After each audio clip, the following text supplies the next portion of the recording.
महापालिकेच्या वतीने संजयनगर परिसरात उभारण्यात आलेल्या पुण्यश्लोक अहिल्यादेवी होळकर यांच्या अश्वारूढ पुतळ्याचं लोकार्पण सोमवारी मुख्यमंत्री देवेंद्र फडणवीस यांच्या हस्ते होणार आहे। महापालिकेच्या निवडणुका तोंडावर आहेत। या पार्श्वभूमीवर मुख्यमंत्री आता निवडणुकीचं रणशिंग फुंकणार आहेत। मुख्यमंत्र्यांच्या कार्यक्रमाची जय्यत तयारी करण्यात आली आहे। स्वागतासाठी ठिकठिकाणी डिजिटल फलक, स्वागत कमानी भाजपाच्या कार्यकर्त्यांनी उभ्या केल्या आहेत। महापालिकेच्या वतीने 1.5 कोटी रुपये खर्च करून अहिल्यादेवी होळकर चौकाचं सुशोभीकरण करण्यात आले। चौकात अहिल्यादेवी होळकर यांचा अश्वारूढ पुतळा देखील उभा करण्यात आला। या पुतळ्याचे लोकार्पण मुख्यमंत्री देवेंद्र फडणवीस यांच्या हस्ते तर पालकमंत्री चंद्रकांतदादा पाटील यांच्या प्रमुख उपस्थितीत होणार आहे।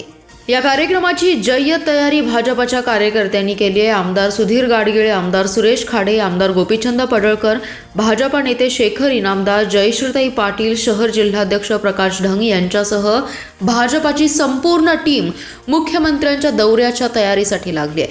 महापालिकेच्या निवडणुका तोंडावर आहेत। या निवडणुकीच्या पार्श्वभूमीवर मुख्यमंत्री देवेंद्र फडणवीस यांचा दौरा महत्त्वाचा आहे। भाजपाच्या गटात देखील नवचैतन्य निर्माण झाले। मुख्यमंत्री फडणवीस यांच्या सांगलीच्या स्वागतासाठी अनेक चौकात डिजिटल फलक देखील उभारलेत। महापालिकेसाठी इच्छुक असलेल्या व्यक्तींनी देखील शहरात डिजिटल फलक उभे केलेत। अनेक ठिकाणी स्वागत कमानी देखील उभ्या केल्यात।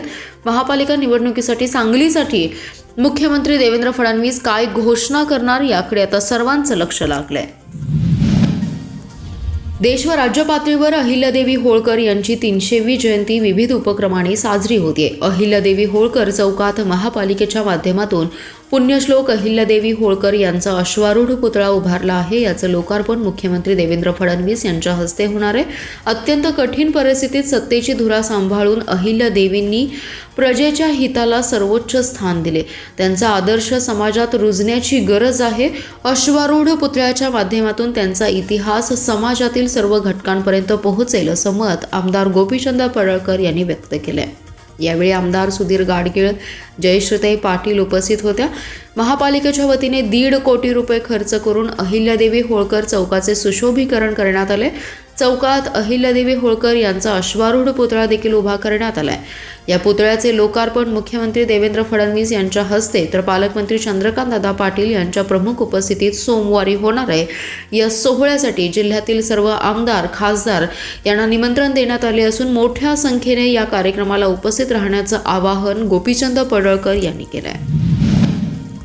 मिरज तालुक्यातील एरंडोली शिपूर दरम्यान मिरज सलगरे रोडवर अज्ञात वाहनाने दुचाकीला जोरदार धडक दिल्याने दुचाकीवरील संजय रघुनाथ कदम आणि इलाई हबीब इनामदार या दोघांचा अपघातात मृत्यू झालाय। एरंडोली येथील दोघांचा मृत्यू झाल्याने गावावर शोककळा पसरली आहे। या घटनेची नोंद मिरज ग्रामीण पोलीस ठाण्यात झाली आहे। संजय कदम आणि इलाई इनामदार हे दोघे दुचाकीवरून जात होते। कोणत्या तरी अज्ञात वाहनाने त्यांच्या दुचाकीला समोरून धडक दिली असावी असा अंदाज ग्रामस्थांनी वर्तवलाय। अपघात इतका भीषण होता की जागीच दोघांचा मृत्यू झालाय, तर दुचाकीचेही मोठं नुकसान झालंय। अपघात स्थळीचं दृश्य भीषण असं होतं। अपघातानंतर वाहन चालकाने वाहनासह घटनास्थळावरून पलायन केलंय। अपघाताची माहिती मिळताच ग्रामस्थांनी घटनास्थळी धाव घेतली। मिरज ग्रामीण पोलिसांना माहिती मिळाल्यानंतर पोलीस घटनास्थळी दाखल झाले। या घटनेची नोंद मिरज ग्रामीण पोलिसात झाली असून पोलीस या घटनेचा पुढील तपास करत आहेत। महापालिकेच्या निवडणुकीसाठी भाजपाकडून इच्छुक असलेल्या 529 उमेदवारांच्या मुलाखती पार पडल्या असून या उमेदवारांचा अहवाल प्रदेश भाजपकडे मंगळवारी जाणार आहे। त्यानंतर प्रदेशकडून उमेदवारीबाबत निर्णय होणार आहे। दरम्यान भाजपकडे इच्छुक अधिक आहेत, पण महापालिकेच्या निवडणुकीत महायुती करण्याबाबत चर्चा सुरू आहे। याचा अंतिम निर्णय प्रदेश पातळीवर होणार असल्याचे आमदार सुरेश खाडे यांनी सांगितले। महापालिकेच्या निवडणुकीसाठी भाजपकडून इच्छुकांचे अर्ज मागवण्यात आले होते। 78 जागांसाठी 529 इच्छुकांनी अर्ज दाखल केले होते। यामध्ये उच्च शिक्षित तरुण उमेदवारांची संख्या अधिक होती। शनिवार व रविवारी येथील पाटीदार भवनमध्ये इच्छुक उमेदवारांच्या मुलाखती घेण्यात आल्या। कुपवाड व मिरजेतील 242 तर सांगलीतील 287 उमेदवारांनी मुलाखती दिल्या। आमदार सुरेश खाडे, सुधीर गाडगीळ, शेखर इनामदार, मकरंद देशपांडे आणि प्रकाश ढंग यांनी इच्छुकांच्या मुलाखती घेतल्या। रविवारी रात्री उशिरा इच्छुकांच्या मुलाखती पार पडल्या। या उमेदवारांचा अहवाल प्रदेश भाजपकडे पाठवला जाणार आहे। त्यानंतर यावर उमेदवारीसाठी निर्णय होणार असल्याचे सुरेश खाडे यांनी सांगितले। ते पुढे म्हणाले, भाजपकडे मोठ्या प्रमाणात इच्छुक आहेत। यामध्ये उच्च शिक्षित लोकांची संख्या अधिक आहे, महिलांचे प्रमाण देखील मोठ्या प्रमाणावर आहे। भाजपने आजपर्यंत केलेल्या कामांवर नागरिकांचा विश्वास वाढला आहे। पक्षाच्या कार्यपद्धतीमुळे देखील इच्छुकांची संख्या वाढली आहे। तर निवडणुकीसाठी महायुती करण्याबाबतच्या सूचना आहेत। येत्या 2 दिवसात जागा वाटप आणि इतर काही सूचना प्रदेशकडून येतील, त्यानुसार महायुतीची चर्चा होईल। महापालिकेच्या निवडणुकीसाठी सांगली शहरातून 287 तर मिरज व कुपवाडमधून 242 जण इच्छुक आहेत। यामध्ये गावभाग येथील प्रभाग क्रमांक 14 मधून 4 जागांसाठी तब्बल 64 जण इच्छुक आहेत। तर मिरजेतील प्रभाग क्रमांक 4 मधून 52, वानलेसवाडी प्रभाग क्रमांक 19 व कुपवाड प्रभाग क्रमांक 8 मधून प्रत्येकी 39 जण इच्छुक आहेत। हे प्रभाग भाजपचे बालेकिल्ले आहेत। तर सर्वात कमी सांगलीवाडी येथील 3 जागांसाठी 6 जण इच्छुक आहेत। मुंबईत शिवसेना प्रमुख उद्धव ठाकरे व मनसे प्रमुख राज ठाकरे एकत्र आल्याने महायुतीला कोणताही फटका बसणार नाही, उलट अमराठी मतांचा फायदा महायुतीलाच होईल, असा दावा केंद्रीय सामाजिक न्याय राज्यमंत्री रामदास आठवले यांनी केलाय। तर राज्यात महापालिकांच्या निवडणुका महायुती म्हणून लढवण्यात येणार आहेत। आम्ही सांगलीत 5 ते 6 जागा घेणार असल्याचे देखील आठवले यांनी सांगितले। मंत्री आठवले सांगली दौऱ्यावर होते। यावेळी त्यांनी पत्रकारांशी संवाद साधलाय। नागपूरमध्ये महायुतीचा निर्णय झाल्याचे सांगत, आगामी महापालिका निवडणुकीमध्ये भाजप, शिवसेना शिंदे गट आणि राष्ट्रवादी अजित पवार गटासोबत आम्ही एकत्र लढणार आहे। आम्ही 2012 पासून NDA सोबत आहोत। एकही खासदार नसताना पंतप्रधान नरेंद्र मोदी यांनी मला 10 वर्ष मंत्रीपद दिले। भाजप छोटे पक्ष संपवतो असा आरोप केला जातो, तो चुकीचा असून आम्ही नागालँड, मणिपूरपासून महाराष्ट्रापर्यंत पक्षाची वाढ केली आहे। मुंबई महापालिका महायुतीसाठी महत्त्वाची असून ठाकरेंच्या हातून महापालिका हिसकावून घेण्याचं नियोजन झालंय। मुंबईत महायुतीचा महापौर होईल असा विश्वासही आठवले यांनी व्यक्त केलाय। रिपाईने मुंबईत 25 जागांची तयारी केली आहे, त्यापैकी 15 ते 16 जागांची मागणी राहील असंही त्यांनी सांगितलं। मत चोरीच्या आरोपाबाबत ते म्हणाले की मतदार यादीत एकाच व्यक्तीचे नाव अनेक ठिकाणी आहे, एकाच पत्त्यावर 40हून अधिक लोकांची नावे आहेत, त्यामुळे निवडणूक आयोगाने मतदार यादीत दुरुस्ती करावी अशी रिपाईची भूमिका आहे। मतचोरीबाबत विरोधी पक्षनेते राहुल गांधी यांचे आरोप चुकीचे आहेत। तसे असेल तर लोकसभेवेळी मतचोरी झाली होती का, असा सवालही त्यांनी केलाय। मतदार यादी दुरुस्तीसाठी SRचा निर्णय आयोगाने घेतला असल्याचेही ते म्हणाले। उरण इस्लामपूर शहराचं नामकरण करून ईश्वरपूर करण्यात आले। उरण ही शहराची ओळख पुसवून टाकली, आंदोलने केली, तेव्हा घाईघाईत त्यात बदल केला गेला। मात्र केंद्रातून तसा बदल अद्याप झालेला नाही। मुख्यमंत्र्यांचे केंद्रात वजन आहे, त्यांनी अहमदाबादचे नाव बदलून सरदार वल्लभभाई पटेल नगर करण्यासाठी प्रयत्न करावेत, असे आवाहन राष्ट्रवादी शरद पवार पक्षाचे नेते आमदार जयंत पाटील यांनी मुख्यमंत्र्यांना अधिवेशनादरम्यान दिले। विरोधी पक्षाने आणलेल्या अंतिम आठवडा प्रस्तावावर राष्ट्रवादी काँग्रेस पार्टी शरदचंद्र पवार पक्षाचे विधिमंडळ पक्षनेते जयंतराव पाटील यांनी भाषण करत जोरदार बॅटिंग केली आहे। गल्लीत गोंधळ आणि दिल्लीत मुजरा असं काहीसं सरकारचं काम आहे। सरकारची अधोगती पाहता महाराष्ट्र आता थांबणार नाही पासून सुरू झालेला प्रवास महाराष्ट्रात हे कधी थांबणार इथपर्यंत येऊन पोहोचलाय। राज्यात महागाई, बेरोजगार, कायदा सुव्यवस्थेची स्थिती असताना सरकार सर्व ठीक आहे म्हणतं तरी कसं, असा सवाल त्यांनी केलाय। सरकारने दिलेलं एकही आश्वासन पूर्ण झालं नाही, त्यामुळे जनतेत प्रचंड रोष आहे। लाडक्या बहिणींना 2100 रुपये देऊ, महिला सुरक्षतेसाठी 25,000 पोलिसांचा पोलीस दलात समावेश करू, शेतकऱ्यांचे कर्ज माफ करू असं जाहीरनाम्यात आश्वासन दिले। याची आकडेवारी सरकारने जाहीर करावी। जुन्या लोकांना आणि जुन्या विचारांना भाजप आणि केराची टोपली दाखवायला सुरुवात केली आहे। भाजपात कानामागून आले आणि तिखट झाले ही म्हण खरी ठरतीये। 5 लाख कॉन्ट्रॅक्टरची सुमारे 90,000 कोटींची बिले थकली आहेत। मोदी साहेबांच्याच भाषेत सांगायचं तर देशाची आबरू खाली गेली आहे। मुख्यमंत्री म्हणत होते महाराष्ट्र आता थांबणार नाही, मात्र 1 वर्षात लोकांचा भ्रमनिरास झालाय, त्यामुळे महाराष्ट्र आता कर्ज काढण्यासाठी थांबणार नाही असा अर्थ लोकांनी काढायला सुरू केलाय. कुंभमेळ्यासाठी 25,000 कोटी रक्कम मंजूर झाली आहे. आता यासाठीचे विविध कॉन्ट्रॅक्ट मराठी माणसांना मिळावे ही काळजी सरकारने घ्यावी असा टोला आमदार जयंत पाटील यांनी लगावला.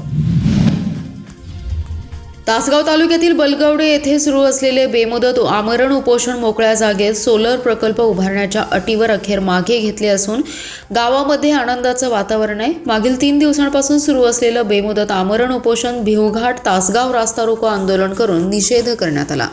मात्र दुपारनंतर माजी खासदार संजय काका पाटील आणि माजी आमदार सुमनताई पाटील या उपोषणस्थळी दाखल झाल्या. त्यांच्यासोबत तासगावचे तहसीलदार अतुल पाटोळे, महावितरणचे वरिष्ठ अधिकारी, वन विभागाचे अधिकारी उपस्थित होते.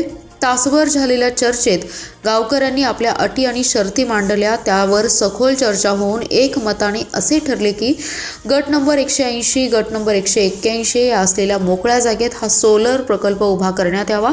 याबद्दल गावकऱ्यांचं कोणतंही दुमत नाही आणि नव्हतंच. संबंधित गटामधील मोकळ्या जागेची मोजणी करून सदर प्रकल्प त्या जागेत करण्याचे सर्वांमध्ये ठरलं आणि याच अटीवर उपोषण अखेर मागे घेण्यात आले. या प्रकल्पासाठी काढण्यात आलेले हजारो झाडे त्या ठिकाणी नवीन झाडाची लागवड करून देण्याचे संबंधित विभागाकडून सांगण्यात आलं. सकाळी मुख्य महामार्ग रोको आंदोलनाचा इशारा देण्यात आला होता, पण यावेळी आंदोलकांनी आक्रमक महिला आणि मेंढ्यांनी आलेला कळप रस्त्यावर सोडला. त्यामुळे यावेळी पोलीसही हतबल झाले होते. रास्ता रोको केला तर गुन्हे दाखल करण्याची तंबी गावातील महिलांनी आणि मेंढी यांनी फेल ठरवली.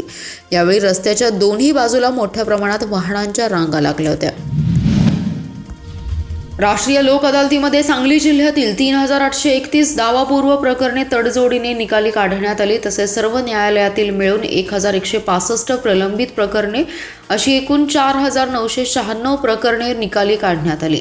या लोक अदालतीमध्ये सांगली जिल्ह्यातून एकूण 23,33,40,153 रुपये इतक्या रकमेची वसुली करण्यात आल्याची माहिती जिल्हा विधी सेवा प्राधिकरणाचे सचिव कांबळे यांनी दिली. राष्ट्रीय विधी सेवा प्राधिकरण व महाराष्ट्र राज्य विधी सेवा प्राधिकरण मुंबई यांच्या निर्देशानुसार जिल्ह्यामध्ये सर्व तालुक्यांमध्ये राष्ट्रीय लोक अदालतीचे आयोजन करण्यात आले होते.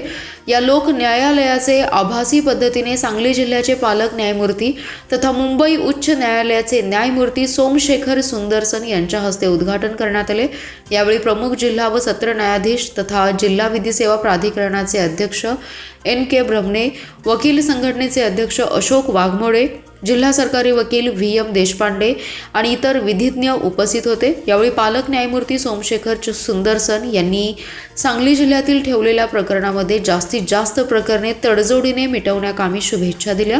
जिल्ह्यातील 3,831 दावापूर्व प्रकरणे तडजोडीने निकाली काढण्यात आली.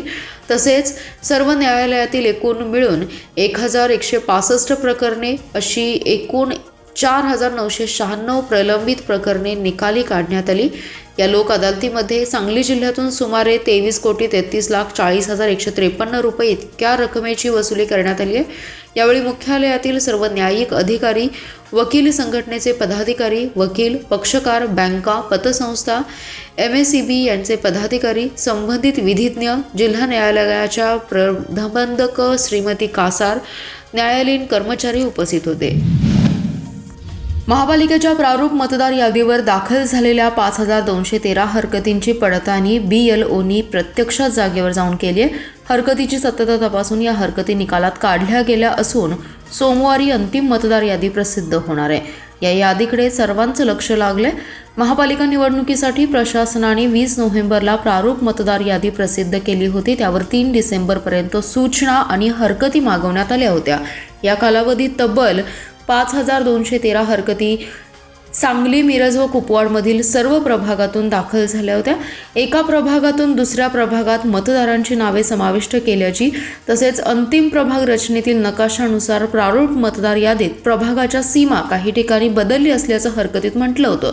महापालिका प्रशासनाने स्वतःहून अशा प्रकारांची आणि तक्रारांची दखल घेत कार्यवाही करावी असे आदेश राज्य निवडणूक आयोगाने दिले होते. तर अंतिम मतदार यादी 10 डिसेंबरला प्रसिद्ध करण्याचे आदेश दिले होते. मात्र राज्य निवडणूक आयोगाने महापालिकेला मतदार यादीची पडताळणी करण्यासाठी 5 दिवसांची मुदत वाढ दिली।